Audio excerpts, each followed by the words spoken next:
plays a priest. Again, that's another reason why I like humans in this format. Priest doesn't tap them. So if you play humans that are hard to remove, they're more likely to block more often. So go ahead and mill each of us before I forget, and then I play Doom Traveler.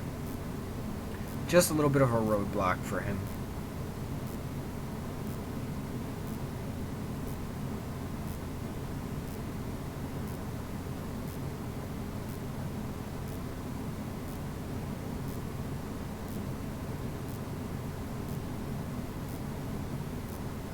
He gets me for one.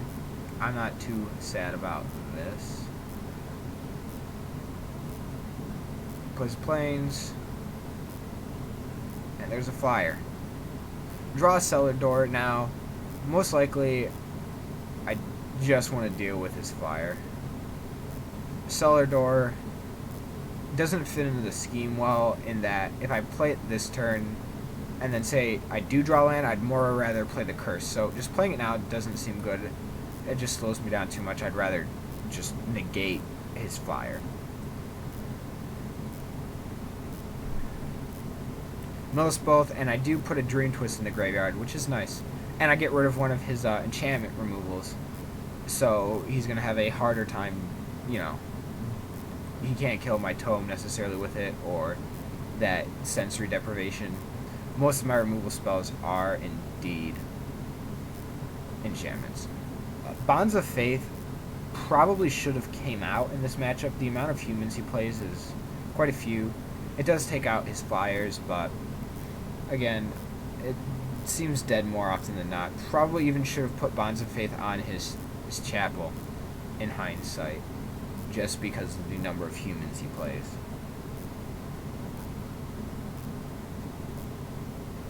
I could have put Bonds of Faith on my Doom Traveler. I don't think I ever even thought of it that way, so that never really happened. Just saving it as another removal spell.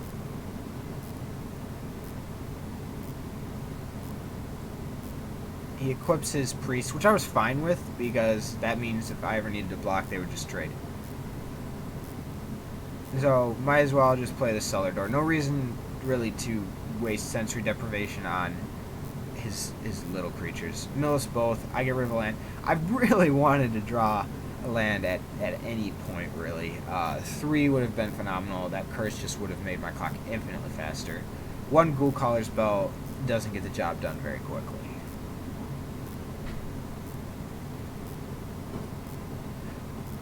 But it is a very good card in this deck.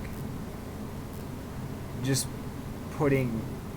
Even the fact that sometimes it just gets rid of your opponent's bombs is nice. But filling my graveyard with some of my flashback cards is always good. The Flail goes on his 1/1. He doesn't want to lose anything, so I just take 1 every turn.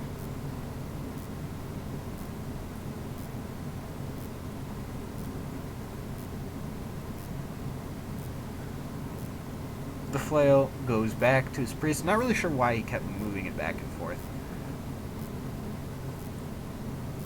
Silent Departure. Again, a land at any point would have been great. Working off of 2 lands isn't the best. For granted, he's not doing much. But 2 lands is hard to work with.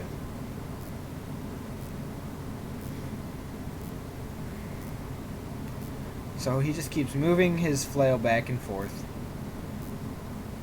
Not really sure why. Maybe he has some plan to pump his Priest. I don't know. Not sure why he keeps putting it back on his Priest. No blocks. Taking 1 for infinite turns, as long as it's not 20 turns, is fine.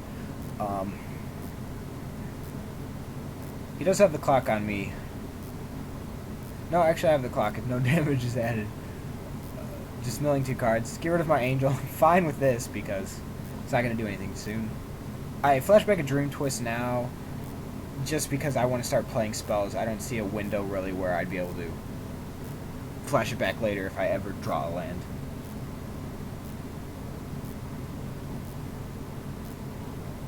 But again, even with 2 lands, I can still play 4 of these 7 cards.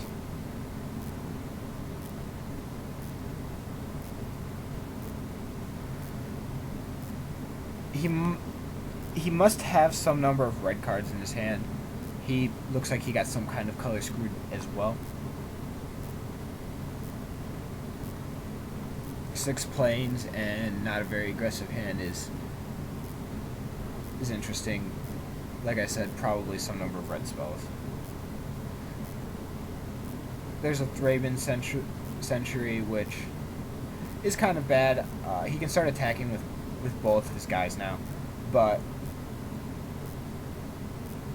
I remember just being fine with getting rid of one of his dudes, getting a flyer out of it, and I think the spot was bouncing the Sentry after it flipped, because he could flip it at any point he wanted to because of that sacrifice effect. So I figured I might as well get rid of the sacrifice effect now, let it flip, and then bounce it.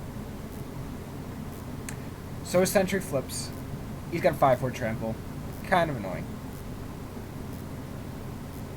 He equips. That deals a lot of damage. We mill each other. Draw. We get a plains. So now I have a few options whether or not to Ghostly Possession. I could play Curse, but I would just take infinite damage. So I decided to slow his tempo, bounce it, mill each of us. I'm not going to attack. There's no reason.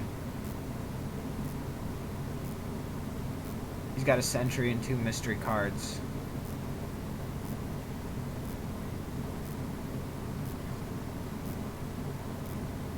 Plays a Sentry.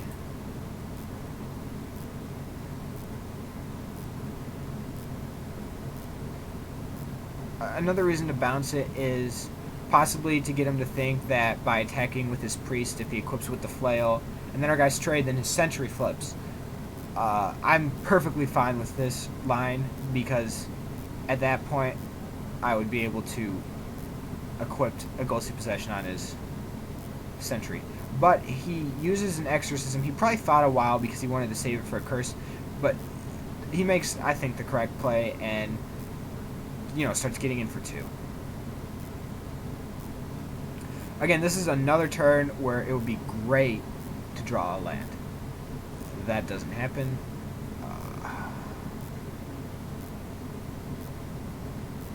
At this point, playing a Curse seems fine, but the problem with Curse is that he would get to equip the flail to something that would deal a pretty good amount of damage. So, since I no longer have a human blocker anymore, he can just tap my spear down. So, a little thinking has to be done. Feeling of Dread would deal with both of his creatures, so the idea here was just to, save up the Feeling of Dread mana, take out his flyer, mill each player. He had another flail, and so it looks like he was just trying to, make his creatures deal the maximum amount of damage. Flail doesn't seem like a very good card. I guess it does equip for a fairly low amount of mana, but nothing too spectacular. The point here is just to let him equip the flail to something, wait till he gets into Declare Attackers, and tap both his dudes down. Or not. I guess I was just fine with taking 4. I see no problem with tapping his creatures either. Maybe I was just waiting for something bigger. And there's something bigger. Drawing a land there is pretty good.